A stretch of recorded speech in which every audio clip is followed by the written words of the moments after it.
嗨，大家好，我是探评叔，今天是2026年1月29号。这一期啊，咱们继续胡聊胡适、胡指、胡威，还有胡一金老師啊。今天這個胡適走勢啊，還是延續前幾天那種不溫不火啊，漲也漲不上去，跌又跌不下來的這種走勢啊。截至收盤，滬指漲0.16%，報4157點；深圳指跌0.3%，創業板指數跌0.57%。盤中啊，可以看到啊，關鍵的時候不知道哪股力量就把指數給打下來了。等它跌的時候呢，也不知道哪兒來的這一股力量，又讓這個指數起來了啊。所以說這個指數已經被高度控盤了，控制不能上也不能下。從成交量看啊，那是繼續放量，兩市全天3.2萬億，比昨天多了2000億。不過啊，今天對金融消費者來說啊，不太友好，下跌的家數是3566家，上漲是1803家，漲跌比啊是1比2。不過今天啊，輪到這個白酒、房地產這種老燈股啊表現。前幾天咱們節目也說了啊，也就是指數不讓它漲，然後呢什麼講故事的商業航天、算力很多啊也漲得太高，也不讓它漲，那這個資金怎麼辦呢？所以各個板塊啊都要輪動，都有表現機會。所以今天啊，這個白酒板塊啊突然下午就漲停，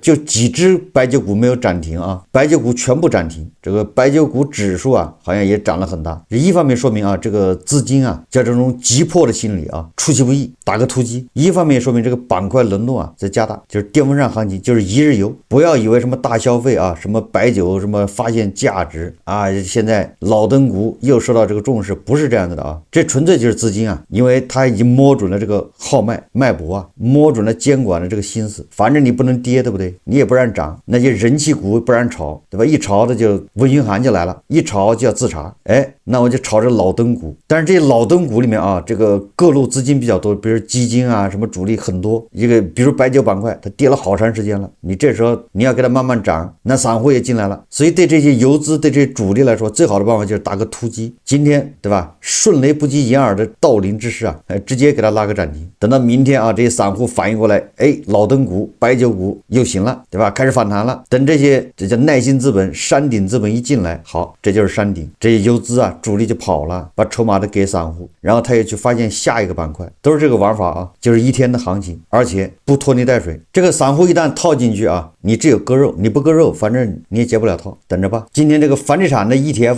居然還漲3%，實際上它就借着這個消息面啊，再加上這個資本市場，加上這個房地產股，它跌得也很厲害，对吧？所以說啊，來一波反彈，什麼3條紅線啊，現在監管機構也不需要這個房地產公司啊上報什麼3條紅線了，就是但凡啊動點腦子人想一想就知道，如果不讓你報3條紅線，房企就活了，操，那都不用真金白銀去救房企啊，就是發個文，对吧？你不需要向監管匯報你的資產負債表，負債率是吧？合着你就活了。原來以前暴雷就是因為他上報這3條紅線，所以暴雷的。我說話什麼意思呢？也就是說，資本市場它是見風就是雨，對吧？借着這個機會先拉一波，完了之後明天，對吧？現在就開始消息發酵了，哎，是房地產的好消息來了。等到很多散戶啊，一看，對，房地產已經跌得很厲害了。你看那萬科啊，已經從20多跌到4塊，差不多了，可以抄底了。借着機会啊，等到一抄底，好，底下還有底啊。當然了，這些唱多的機構，它永遠有理由，對吧？前面商業股漲，科技股漲，那叫新燈，對吧？這個地產股、白酒股不漲，天天跌，那叫老燈，對吧？老燈股已經被時代拋棄啊，現在追求的就是新燈股。等到現在新燈不讓漲了吧，他馬上也是說，哎，還是老燈股香，老燈股盈利有保障，這個老燈資產，對吧？還要補漲。總之啊，都能找到理由，但是啊，他們都刻意淡化，這是個賭場，刻意淡化制度方面的欠缺，淡化這種監管的缺失，對吧？這個欺詐上市、財務造假、沒有盈利能力，整個的規模以上工業2025年利潤是在下降的，對吧？嚴重脫離基本面，這些他不提。但是有一點啊，現在3萬億的成交，說明場內資金啊是非常活躍的。在這麼活躍的背景下啊，你要讓它大跌，其實也挺難的。所以說我在以前節目說了啊，監管越想得到慢牛，它越得不到。你看這是慢牛走勢嗎？就像那個航天板塊一樣，連拉幾個漲停，對吧？短短1個月翻幾倍，完了之後一地雞毛，把小散戶套在山頂上，口口聲聲啊說慢牛。你乍一看指數好像是沒有大漲啊，但是板塊的大起大落，收割跟風資金更離譜。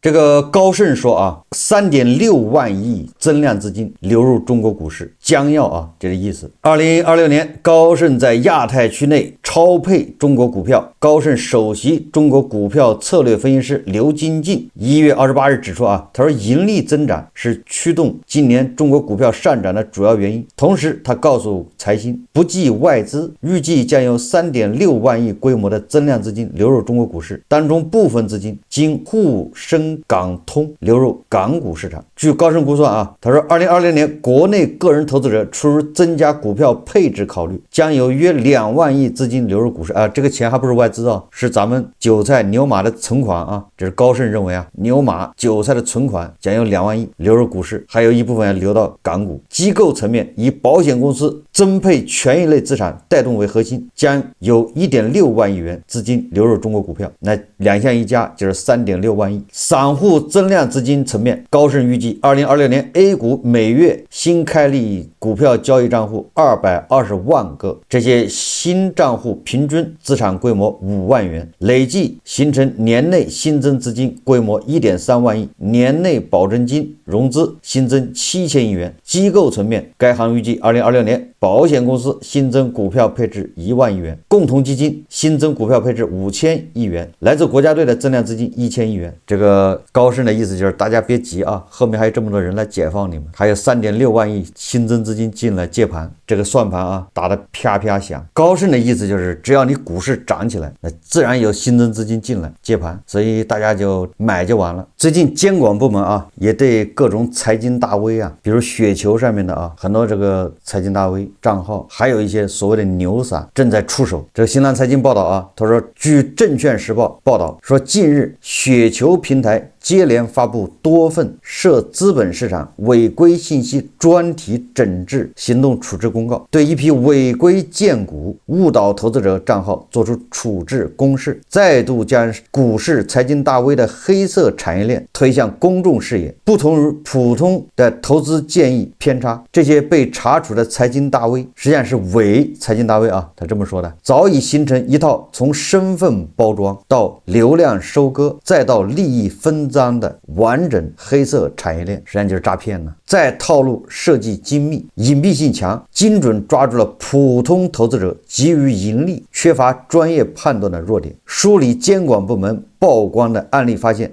偽財經大 V 之所以能夠屢屢得手，核心在於精準拿捏普通投資者信權威、逐高收益、急於盈利的心理弱點，構建起人設包裝、階梯收割、規避追責的完整詐騙閉環，套路精密且隱蔽性強。也就是這些所謂的財經大 V 啊，就是偽財經大 V 啊，他先要搞人設，對吧？人設先包裝，然後階梯收割，一個叫金永榮的，不就這樣的嗎？反向收割是吧？自己提前先買進去一隻股票，然後在這個群裡面推薦，第二天啊，等到這個他的粉絲買的時候拉起來，然後他再賣，因為這是 T+1 啊，別人買股價一漲一下他賣，形成這個精準的收割。不過他忘了對吧？你這個小鐮刀在前面緊着割，沒日沒夜的割，後面還有個大鐮刀等着割你啊。這個大鐮刀什麼時候割下來，這你也不知道啊，它是根據需要殺年豬對吧？你割多少乘以2交上去就完了，完事。哎，這個模式還挺好的對吧？你割多少乘以2交上去，這相當於加個槓桿，莫一罰一嘛。實際上啊，這種財經大 V 收割粉絲，這個在社交平台上比比皆是啊。他也只能收割粉絲，他收割別人收割不了。那這些人為什麼會上當呢？與這些騙子啊營造的氣氛有密切關係。這個央視報道啊說，全網都在演你是什麼體驗？一個人聽課，1000人陪着演的騙局。聽網課領紅包，還能獲得所謂的內幕消息。近日，雲南昆明警方接到轄區內一家金店報警稱，一名顧客一次性購買了300多克黃金，懷疑其可能遭受了電信網絡詐騙。當天，警方接到報案，立刻電話聯繫了購買黃金的顧客鄭先生。民警徵得鄭先生同意，在檢查他手機時發現涉詐投資 APP， 確認其被騙。而此時，鄭先生認為醒悟，堅持要帶着黃金出門進行所謂的交易。後來這個民警啊，真的是死勸活勸吶，反覆跟他做工作，掰開了揉碎了跟他講，你這可能是被騙了。那這個鄭先生啊，才半信半疑。那這個鄭先生到底遭遇的是什麼個騙局呢？大家看視頻啊。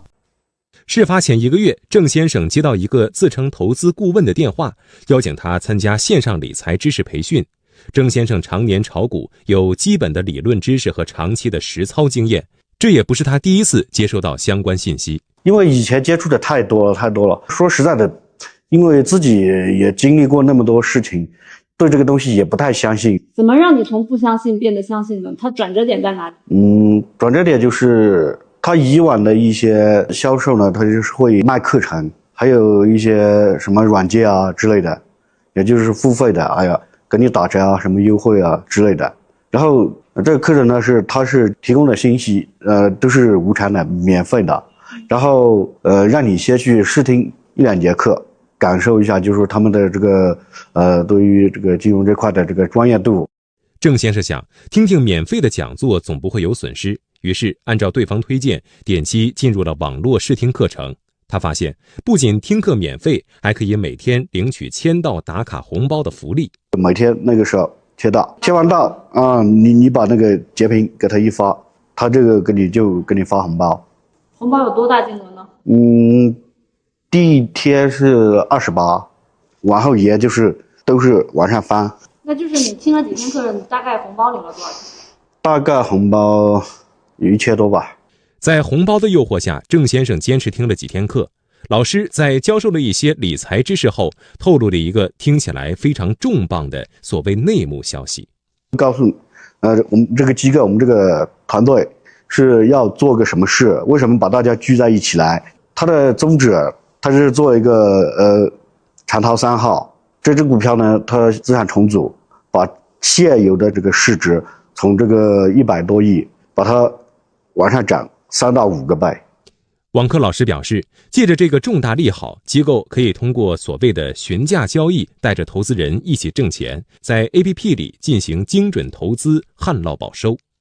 他們會跟你簽一個協議，就是那個，比如你虧了，他們這個負責這個虧損的部分，然後盈利了，你也不用給他什麼分成啊之類的。因為我們都是新人，只有那種老人才有這種資格來做這種詢價交易，才可以賺這種錢。我們呢，只有他給的一些票，然後你自己買賣，但他會給你時間點，什麼時候買，什麼價位買，買多少。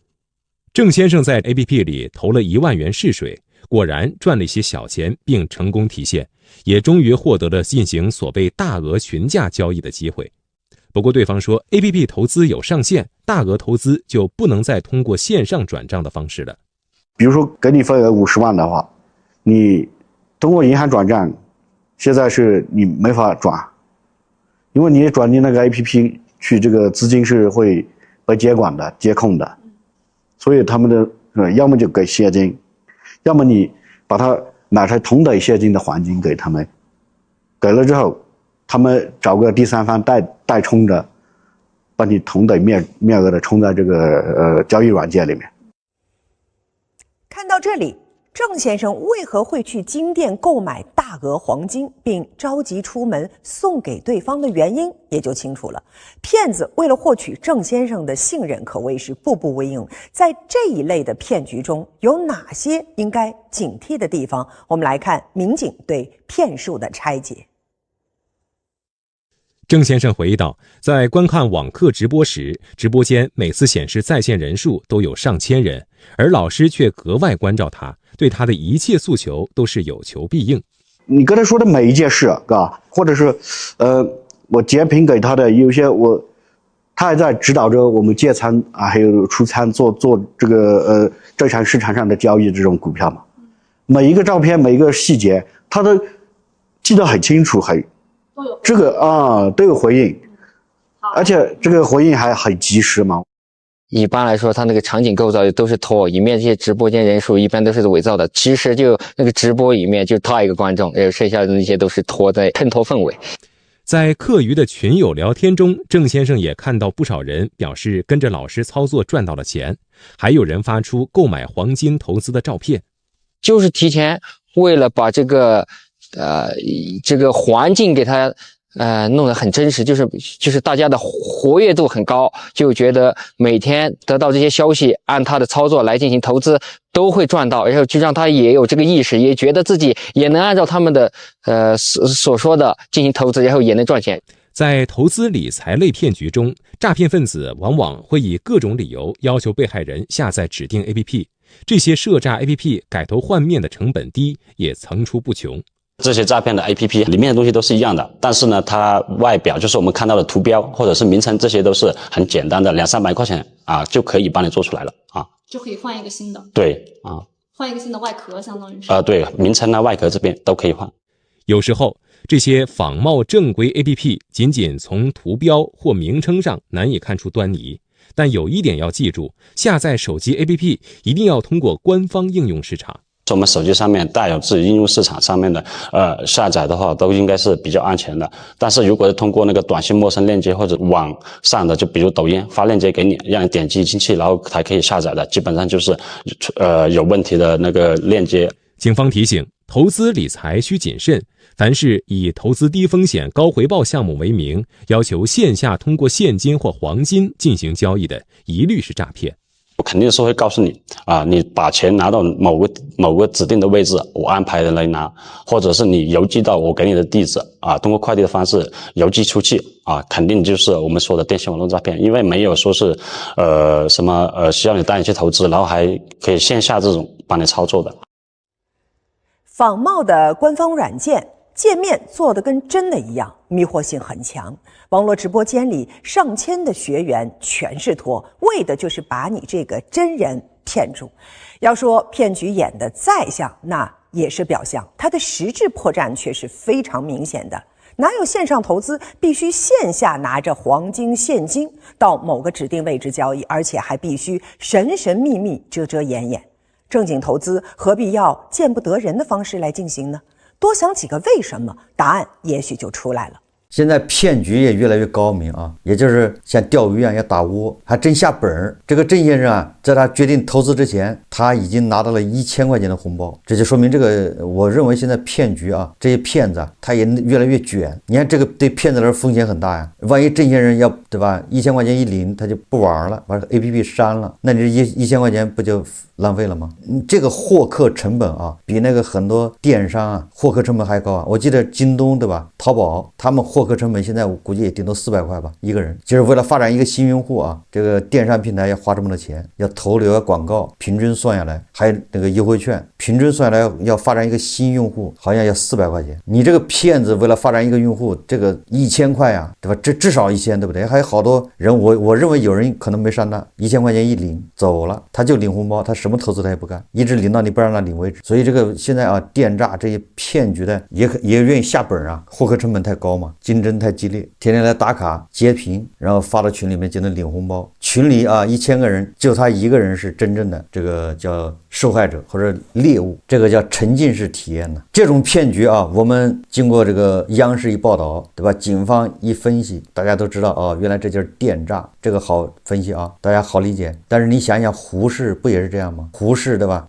這個30多年來啊，從1992年還是90幾年開始啊，現在不是快40年了啊，這胡適發展下來有多少散戶賺到錢了？絕大部分散户都是賠錢的。你要從這個統計意義上說，那这個胡適和騙局有啥區別？不也是沉浸式體驗嗎？對吧？有那麼多人陪着你演，有5000家上市公司，每家上市公司有10來名董監高，對吧？那就是5萬人，這都是主演啊。哎，大家算一算呢，每家公司董監高10個不算多吧？那就5000家不就是5萬個嗎？這是主演啊。完了之後還有監管呢，監管要好幾千人，是不是？各個地方的派出機構得上萬人了吧？然後再加上交易所，再加上券商，券商有多少啊？幾十家券商，对吧？每家券商多少人呢？再加上这個會計師事務所、律師事務所，再加上基金，多少人陪着你玩啊？而且人家是動真格的，是吧？每天都抓人，都罰款。這些主演，對吧？動不動電視劇還沒完呢，人已經倒了，得沒演完，有的前2集就倒下，對吧？你看這不夠刺激嗎？這而且還監管也被抓起來，監管的監管也被抓，連村長都抓了，演到就是過於投入啊，是吧？不是幾任村長都抓了嗎？那這不是沉浸式體驗嗎？哎，如果這個胡適啊，咱們也不要說老是說他不行，我們拿數據說話。如果這30多年來，這個胡適造就了一批人，說富了，除了這個大股東啊，除了這個實際控制人，除了那些違法犯罪的，在裡面操縱股市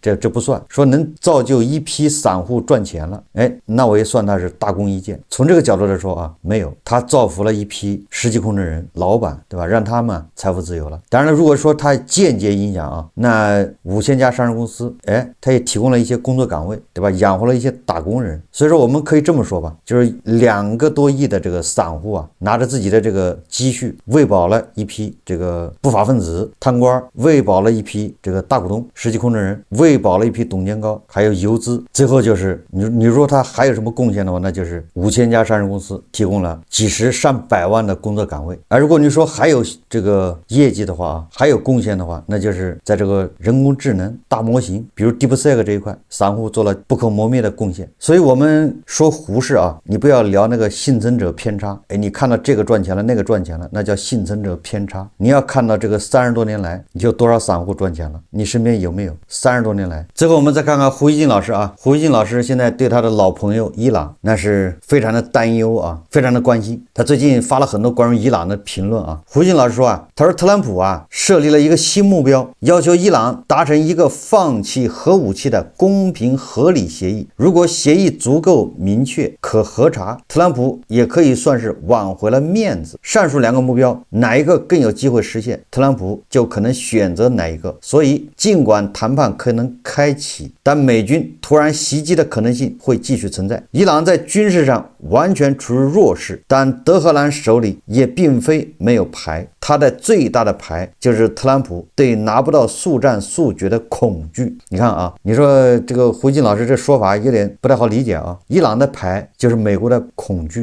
你看美國人害怕，所以這就是伊朗人能獲勝的這個底氣，一個純實力的，對吧？來不得一點虛假的這種軍事對抗，到了胡金老師這兒變成個玄學。胡金老師說啊，他說啊，德黑蘭首先要有能力保護哈梅內伊不被美國的空襲斬首，更要爭取新的騷亂不被美國空襲觸發，保持最壞情況下國內控局能力。就胡金老師他是不管這個伊朗人的死活的，什麼伊朗人能不能活得下去啊，有沒有飯吃啊，有沒有網絡啊，這不重要，對吧？重要的是看你哈梅內伊能不能控制住，你這樣能控制住，他們吃草也可以，就這意思啊。然后就千萬不要讓他們跟美國啊共振，不要趁美國空襲的時候，這幫人也起了鬧事啊，也就是所謂的國內控局能力。怪不得伊朗從俄羅斯進口什麼米28直升機，我看那玩意好像不是用來打美國 F-35的吧，也不是打美國那個林肯號的，那玩意好像只能對付地面武裝，對吧？那不就是對付伊朗老百姓的吧？胡金老師說啊，在這種情況下，如果還能對中東地區的美國目標給予一定的打擊和殺傷，效果將更佳。那樣的話，伊朗就能夠堅持到勝利，儘管它是個慘勝。就是國內的這些黃俄正能量啊，還在奢望，還在妄想，認為伊朗還能給美軍一些還擊，這個自信也不知道從哪兒來的。這個伊朗的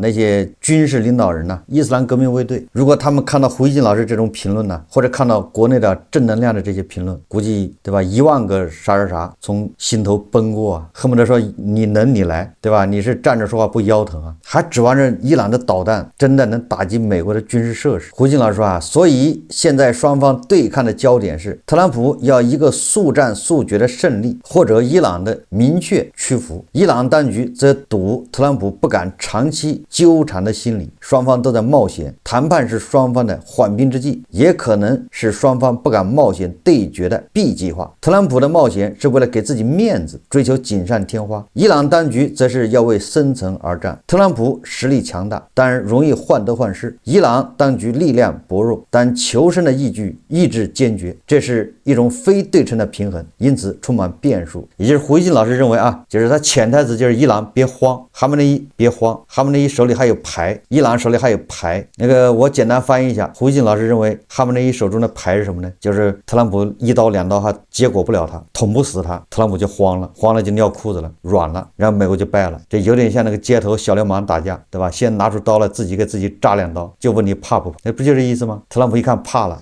本來特朗普現在上去1刀就結果沒結果得了，又來1刀又沒死，再來1刀他還沒死，特朗普就慌了，不知道下面是不是該捅第5刀還是第6刀，還是該逃跑，甚至要求饒。你說這都叫什麼？這不就是義和團嗎？這胡錫進老師啊，就是正能量還在這個絕對的實力差距之下啊，這種代差的吧，那差的不是一個檔次的，在這種下面還在奢望什麼伊朗還能贏，伊朗還來個反反擊，伊朗那個先發制人，對美軍對以色列迎頭痛擊，準備，你說這都是對吧？所以說你現在看一看啊，你現在看看國內正能量的這些說法，你再往前倒個100多年啊，對吧？慈禧向10幾國同時開戰，那就完全是合情合理的啊，沒毛病，對吧？你看100多年以後，這些正能量還是這種思路啊。那簡單的說就是不怕死就行，不怕死就能贏。馬杜羅的古巴衛隊那些人哪個怕死呢？都不怕死，那是特種部隊，但有什麼用呢？恰恰相反啊，伊朗人如果真的有这份勇气啊，那他应該是把这個神權政府給他拉下馬，而不是去面對美軍的 F-35，什麼咆哮者，什麼羅盤2，對吧？沒必要去面對那個美國這個傳說中的那個聲波武器，是吧？胡錫進老師應該問一問，對吧？伊朗的神棍政權對伊朗老百姓做了些什麼？如果伊朗老百姓啊擁護哈梅內